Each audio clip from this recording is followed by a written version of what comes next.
ចារ្យាចេញទៅបងសុំទោសកុំរកបងអីចេញទៅចង់ឲ្យយើងចាក់ចេញគឺតោះតែយកជីវិតឯងឲ្យបានសិនអាដងកុំអីកុំធ្វើបាបខ្ញុំចេញទៅវិញទៅចេញទៅមែនហើយខ្សែកព្រះមីងបុកជួយខ្ញុំផង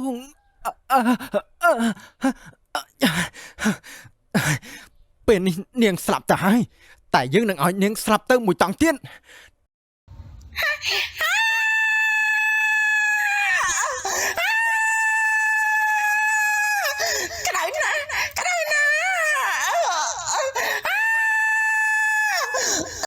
រឿង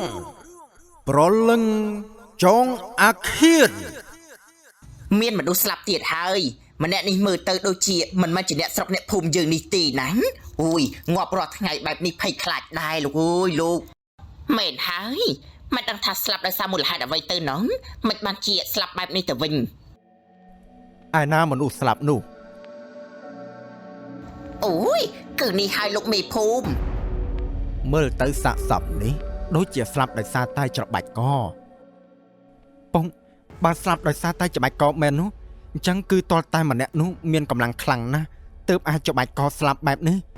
ព្រោះបើមើលទៅតាមមៀតអ្នកស្លាប់មិនមែនមនុស្សធម្មតាអាចច្របាច់កស្លាប់នោះទេពងប៉ិតមែនហើយភ្លាមនោះដែរស្រាប់តែនាយដងមានអារម្មណ៍ដូចជាព្រឺសម្បុរខ្ញាក់ហើយក៏បានក្រឡេកមើលទៅខ្ទមស្រែដែលនៅក្បែរនោះឃើញចរិយាកំពុងតែបីកូនក្នុងទឹកមុខដ៏អាក្រក់សម្លឹងថ្លែមើលមកកាន់នាយដងហាក់ដូចជាចង់ស៊ីសាច់ហត់ឈាមនាយដងឃើញហើយភ័យណាស់ក៏ស្រែកឡើងខ្មោចចរិយាខ្មោចអូយខ្មោចនៅណាទៅមិនក៏មិនឃើញអូយងាប់ហើយមិនក៏ភ្ញាក់ផ្ដេសផ្ដាស់អីអញ្ចឹងមែនហើយនៅណាទៅក្មួយហើយនៅនឹងគ្រប់គ្នាមិនក៏គេមិនឃើញនៅទីនោះនៅក្នុងខ្ទមនោះមិនក៏អ្នកទាំងអស់គ្នាមើលមិនឃើញអញ្ចឹងនោះគឺជាខ្មោចចរិយាណាពុកជួយខ្ញុំផងពុកណែអាកូននេះនៅទីនេះមានខ្មោចមកពីណាពុកក៏មើលមិនឃើញដែរពុកតែនាងពិតជានៅទីនេះពិតមែនណាពុកអើយពុកជួយផងដៃវាវែងណាពុកដៃវាវែងខ្លាំងណាស់អត់ទេកុំចរិយាប្រុងនឹងច្របាច់កនាយដងទៅហើយ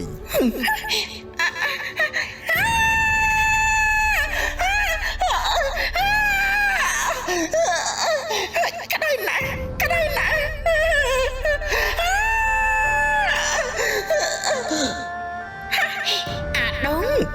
អាប្រុសព្រានអាប្រុសទុរយុទ្ធថ្ងៃនេះយើងធ្វើស្អីឯងមិនបានប៉ុន្តែឯងកុំសង្ឃឹមថានឹងរួចខ្លួនឯសោះនោះហើយពងវាទៅវិញហើយពងវាទៅវិញហើយឯងនេះសម័យផ្ដេសផ្ដាស់ទាំងថ្ងៃតែម្ដងហើយកំពុងតែមានរឿងឃាតកម្មសម្រាប់មនុស្សផងមកវល់នឹងរឿងឯងនេះទៀតតិចលោចរិយាមកសងសឹកយើងទៅនេះសំណាងហើយដែលយើងមានបន្តោងខ្សែកព្រះចាំជួយយើងកុំអីពេលនេះទោះជាយើងស្លាប់នៅមុខគ្រប់គ្នាក៏ប្រហែលជាគ្មានអ្នកណាជឿថាយើងស្លាប់ដោយសារតែស្នាដៃរបស់ចរិយាដែរម៉ែកូននឹកម៉ែនេះជាច្រើនថ្ងៃហើយដែលកូនមិនបានអោបម៉ែមិនបានប៉ះម៉ែ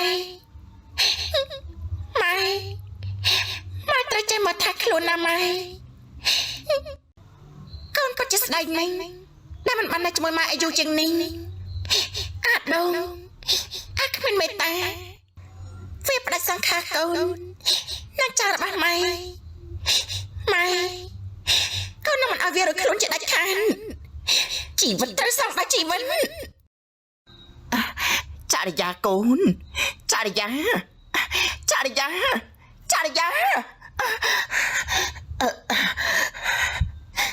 ខ្ញុំយល់សមតើនៅក្នុងយល់សម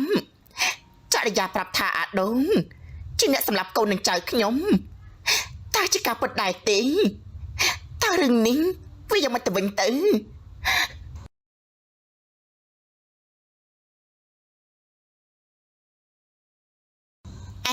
បងសានតើមកទិញម្ហូបមែនទេបងចាអ្នកគ្រូពេនខ្ញុំមកទិញម្ហូប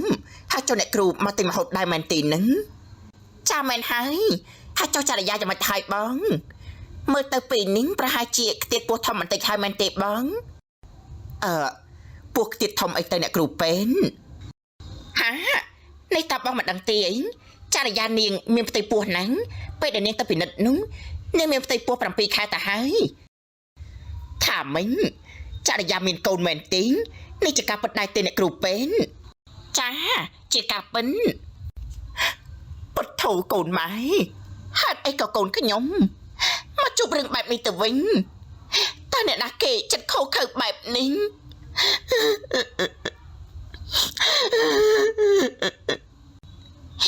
បងសានបងយ៉ាងមិនទៅហើយបងអ្នកគ្រូពេនចរិយាកូនខ្ញុំនាងស្លាប់ហើយនាងស្លាប់ជាង2ខែទៅហើយអ្នកគ្រូពេនថាមិញនាងស្លាប់ហើយអីមកក៏អញ្ចឹងបងនាងស្លាប់យ៉ាងអាថ៌កំបាំងសពរបស់នាងត្រូវចំពោះនឹងឈើដែលនៅក្បែរខ្ទមស្រែនោះមិនបានទេខ្ញុំត្រូវតែរកអ្នកសម្លាប់កូនស្រីខ្ញុំឲ្យឃើញបានអញ្ចឹងរឿងនេះច្បាស់ជាមានអ្នកសម្លាប់នាងមិនខានក្រោយពីបានដឹងរឿងនេះហើយមីងសានក៏ប្រញាប់ប្រញាល់ទៅផ្ទះលោកមេភូមិដាំភ្លាមហើយរៀបរាប់រឿងរ៉ាវទាំងនោះឲ្យលោកមេភូមិដាំបានដឹងមេភូមិដាំក្រោយពីបានដឹងរឿងនេះហើយមានការភ្ញាក់ផ្អើលជាខ្លាំងរួចនិយាយទៅកាន់មីងសានថាបើដូចជាអ្នកសាននិយាយមែននោះខ្ញុំនឹងមិននៅស្ងៀមឡើយខ្ញុំត្រូវតែរកយុត្តិធម៌ឲ្យដល់ក្មួយចរិយាដាច់ខាតខ្ញុំមិនបណ្ដោយឲ្យរឿងនេះកប់បាត់ទៅឡើយវីវ៉ាហើយបើពុកចាញ់មុខបែបនេះហើយរឿងនេះមិនអាចស្ងប់បាននោះទេធ្វើយ៉ាងម៉េចទៅមិនហើយមានតែវិធីនេះទេចូលមកជួបពុកនេះមានរឿងអីមែនទេកូនគឺខ្ញុំមានរឿងចង់មកសុំពុកនឹងណាពងមានរឿងអីមិនបានឆាប់និយាយមកគឺខ្ញុំចង់សុំពុកទៅបួសទៅបួសនៅសុកមិនក៏ចង់ទៅបួសឯងធ្វើអីខុសមែនទេគឺគ្មានទេពងពុកកុំជឿពាក្យគេនិយាយឲ្យមកចោទខ្ញុំណាពងខ្ញុំមិនដឹងរឿងអីទេពុកមិនបាននិយាយឯណាមិនក៏ឯងភ័យម្លេះអាកូននេះដូចជាប្លែក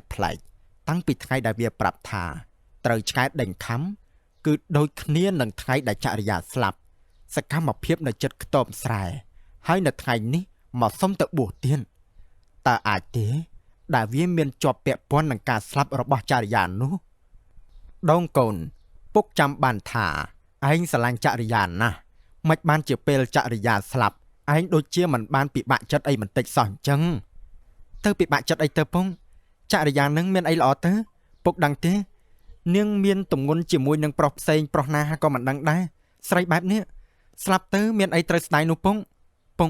ពេលនេះពុកឲ្យកូនទៅបួសទៅណាពងមិនក៏វាដឹងថាចរិយាមានផ្ទៃពោះសំបីតែម្ដាយចរិយានិងអ្នកផ្សេងទៀតក៏គ្មានអ្នកណាដឹងពីរឿងនេះដែរបានហើយយើងយល់ព្រមឲ្យឯងទៅបួសចោះពិតមែនទេពងខ្ញុំអរគុណណាពងឯងស្មានថាចង់គិតទៅបួសដើម្បីគិតវិញពីរឿងអាក្រក់របស់ឯងមែនទេយើងនឹងមិនឲ្យឯងបានសម្រេចឡើយ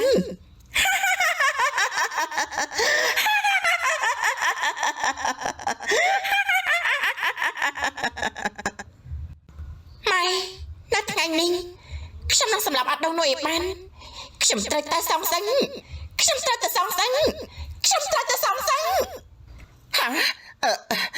មានរឿងស្អីអញ្ចឹង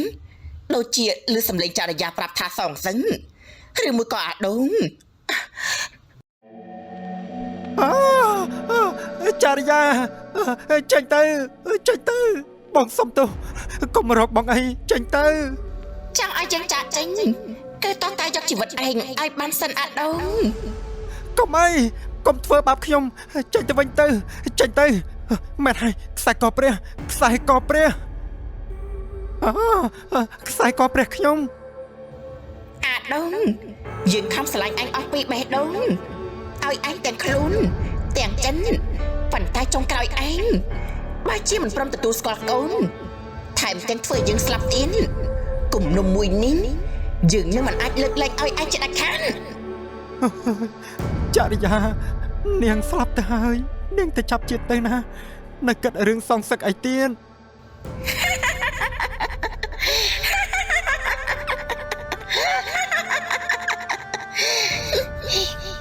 អាប្រថោកទៀម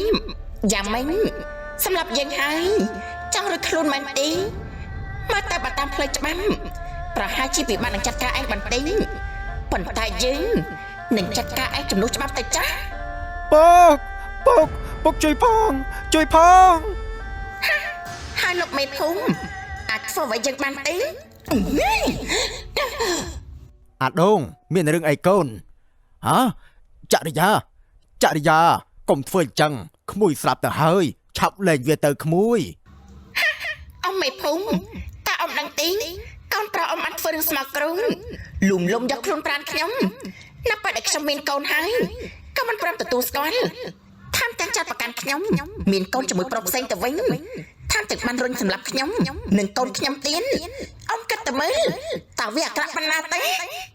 អាដូងយើងគិតហើយថាពិតជាឯងពិតមែន លោកបងមេភូមិហ៎កូនចរិយាកុំសម្លាប់មនុស្សអីកូន មីងពុកជួយខ្ញុំផង អ្នកម៉ែលោកអ៊ំមេភូមិតើដឹងទេនៅពេលដែលខ្ញុំអង្វរកវាអាចទទួលស្គាល់កូនក្នុងពោះវាប្រកែងមិនព្រមទទួលស្គាល់ទោះខ្ញុំអង្វរកវាយ៉ាងណាក៏មិនព្រមដែរពេលនេះតើមានហេតុផលអីដែលឲ្យខ្ញុំលើកលែងទោសឲ្យវានោះចរិយាកូនបានស្លាប់ទៅហើយកូនកុំសាងបាបកម្មទៀតអីកូនរឿងរបស់អាដូងនេះម៉ែនឹងមិនលើកលែងឲ្យវាជាដាច់ខាតអ្វីដែលវាបានធ្វើវានឹងទទួលតែសុំកូនកុំសម្លាប់វាអីណាកូន មែនហើយក្មួយអ៊ំមិនកាន់ជើងកូនអ៊ំទេអ្វីដែលវាធ្វើនឹងទៅធ្វើតាមផ្លូវច្បាប់យុត្តិធម៌ត្រូវតែមានសម្រាប់ក្មួយតែអ៊ំសុំក្មួយកុំសម្លាប់វាអីណាក្មួយ ចាំម៉ែខ្ញុំជឿម៉ែ រំពេចនោះស្រាប់តែនេដងបានស្ទុះទៅយកបន្តោងព្រះដែលនៅចិត្តនោះរួចយកទៅដាក់នៅចំពីមុខចរិយាធ្វើឲ្យចរិយាក្តៅខ្លោចផ្សាជាខ្លាំងពេលនេះនាងស្លាប់ទៅហើយតែយើងនឹងឲ្យនាងស្លាប់ទៅមួយតង់ទៀត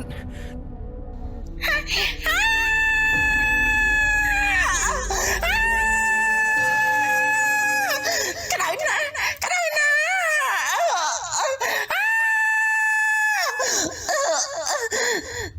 អាដូងកុំធ្វើបែបនេះ ចរិយាកូន ចរិយាព្រោះតែកំហឹងខឹងខ្លាំងបានប្រមូលកម្លាំងទាំងអស់ដើម្បីមកទប់ទល់នាងបានចាប់យកបន្តោងព្រះនោះទោះជាដឹងថាបន្តោងនោះក្តៅខ្លាំងយ៉ាងណាក៏ដោយ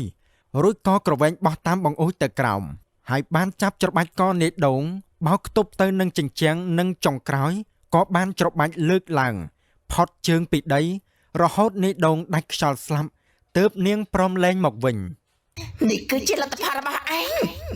អាដូងកូនអាដូង ចរិយាកូនម៉ែទម្លាក់កំហឹងចុងហើយឈប់ត្រឹមនឹងបានហើយណាកូនពេលនេះមនុស្សដែលកូនចង់សងសឹងកូនក៏សងសឹករួចហើយឈប់សាងបាបកម្មទៀតទៅណាកូនអ្នកម៉ែលោកអ៊ំមេភូមិនៅពេលនេះខ្ញុំសងសឹករួចហើយកាលមកដល់ពេលដែលខ្ញុំត្រូវទៅហើយ ចរិយាកូនចរិយា សូមព្រលឹងរបស់ក្មួយទៅកាន់សុគតិភពទៅចុះណាអ៊ំនឹងតែធ្វើបុណ្យឲ្យក្មួយនិងកូនអ៊ំផងដែរចាប់ពីពេលនេះតទៅសូមកុំឲ្យមានកម្មពៀរវាងនឹងគ្នាទៀតអី ចាអ៊ំម៉ែនៅពេលដែលខ្ញុំមិននៅសូមម៉ែមកថែខ្លួនឯងណាម៉ែខ្ញុំត្រូវទៅហើយលាហើយម៉ែលាហើយ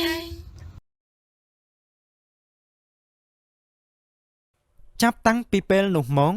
គ្មានអ្នកណាបានឃើញប្រលឹងនាងចរិយាទៀតឡើយចំណែកមីងសាននិងលោកពូដាំក៏ធ្វើបន់បញ្ជូនកុសលឲ្យទៅដល់នេដង និងចរិយាដើម្បីឲ្យពួកគេបានទៅចាប់កំណើតថ្មី